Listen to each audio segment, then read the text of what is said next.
এখন পর্যন্ত পানির মধ্যে মানুষ বাসছে, লক্ষ্মীপুরের মানুষ।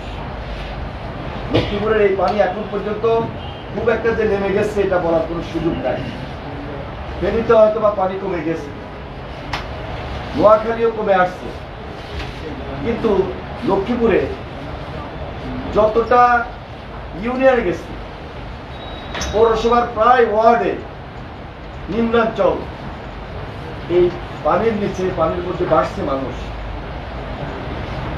আমরা চেষ্টা করেছি আমাদের দলের ভারপ্রাপ্ত চেয়ারম্যান জনাব তারেক রহমানের নির্দেশে এবং আমাদের প্রান্তীয় নেত্রী বেগম খালেদা জিয়ার পরামর্শে প্রত্যেকটা পরিবারের কাছে যাওয়া।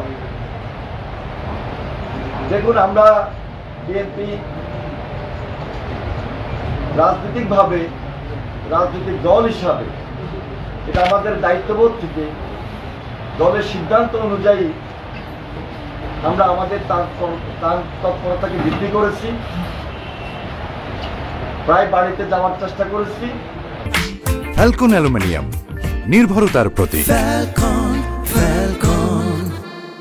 পানি কমে যাওয়ার সাথে সাথে আমাদের দ্বিতীয় স্তরের কাজ শুরু হবে। এই দ্বিতীয় স্তরের কাজ হলো যে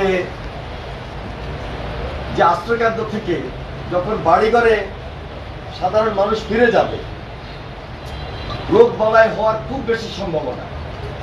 সেটা ডায়রিয়া হতে পারে, জ্বর হতে পারে, ঠান্ডা, কাশি।